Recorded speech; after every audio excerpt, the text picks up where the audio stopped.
passe à la vitesse supérieure en Chine. Ces iPhones sont enfin commercialisés par le premier opérateur local, China Mobile, qui est au passage le plus gros opérateur mondial. Maud Roubaud. Apple complète son tiercé gagnant. Après China Telecom et China Unicom, la marque à la pomme est désormais disponible dans les 3000 points de vente du numéro 1 China Mobile. La Chine ne représente que 10% du chiffre d'affaires de l'américain. Pour doper ses ventes, il faut maintenant convaincre les utilisateurs que l'iPhone n'est pas trop cher, 643 € pour le modèle 5S. Les iPhones vendus en Chine coûtent plus cher que dans d'autres pays. J'ai un ami au Japon qui a acheté son téléphone là-bas à un prix inférieur. Les iPhones restent chers en Chine. Des téléphones chers mais qui permettent un accès à la 4G. Problème, beaucoup de zones ne sont pas encore couvertes. Alors, China Mobile va accélérer le développement de son réseau dans plus de 300 villes d'ici la fin de l'année. Ça n'a pris que 2 ou 3 ans au réseau 3G pour séduire 200 millions de consommateurs, ce qui est un développement très rapide. Alors je pense que le développement de la 4G, de sa phase initiale à sa maturité, ne prendra pas longtemps. Mais l'argument de la 4G ne pèse pas lourd face à la concurrence. Samsung propose aussi des appareils à la pointe de la technologie et à des prix plus bas. Le coréen domine largement les ventes de smartphones avec 18% des parts du marché chinois contre 3,5% pour Apple.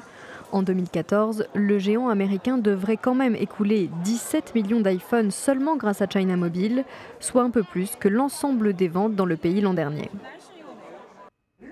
Pour la Wii U de Nintendo, moins de 3 millions d'unités vendues en un an, c'est 3 fois moins qu'espéré.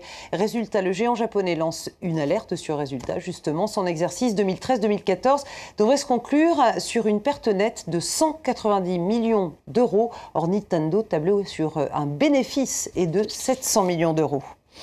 Alerte sur résultat aussi pour Shell. Le numéro 1 mondial du pétrole prévient. Son bénéfice au 4e trimestre a chuté de 70%.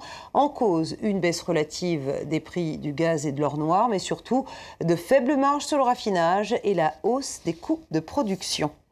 UPS aussi conclura l'année sur des résultats inférieurs aux attentes. Le transporteur américain a été très critiqué pour ses retards de livraison au moment de Noël. Il n'a pas réussi à suivre le pic de commandes sur Internet, sans compter la vague de froid qui lui a compliqué la tâche, toujours aux États-Unis. Le groupe reste confiant quand même pour l'exercice 2014, donc l'exercice de cette année. Ces mauvais résultats n'ont pas empêché les marchés européens de bien finir la semaine.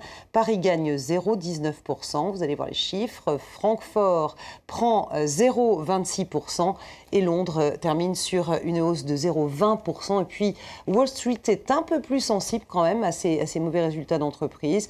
Un Dow Jones certes positif à plus 0,38%, mais le Nasdaq baisse de 0,31%. Le S&P 500 perd 0,16% pour le moment, car bien évidemment la séance continue. La France doit-elle baisser les allocations chômage pour rétablir ses comptes publics? La question est au cœur des négociations qui s'ouvrent aujourd'hui en France, donc entre syndicats et patronat. Une question brûlante alors que le chômage est à 10,8% et que les contrats précaires explosent.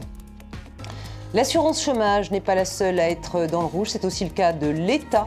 Bonne nouvelle, le déficit diminue encore en 2013, mais moins que prévu. Pas à cause des dépenses, elles ont effectivement baissé par rapport à 2012. Ce sont les rentrées fiscales qui sont moins importantes que prévu. Du coup, le déficit dérape de 2,7 milliards d'euros. Pour autant, les impôts devraient baisser en France et même plus vite que prévu, assure Bernard Cazeneuve. Le ministre du Budget fait ses comptes. La forte baisse des dépenses annoncée par François Hollande, combinée à une croissance prévue de 1% cette année, devrait permettre de baisser la pression fiscale et ce, dès 2016. Enfin, après les lunettes qui filment et la voiture sans conducteur, Google annonce le développement de lentilles de contact intelligentes. Ces lentilles correctrices pourront mesurer chaque seconde la quantité de glucose présente dans les larmes, ce qui est très utile pour les personnes diabétiques. Google, qui veut se diversifier, a créé un X-Lab pour développer toutes sortes de produits d'avenir. Sur sa liste de projets fous, la viande produite sans tuer d'animal, l'ascenseur pour l'espace ou le remède contre la mort. C'est la fin de ce journal de l'économie. Le remède contre la mort, moi ça m'intéresse, pas vous ?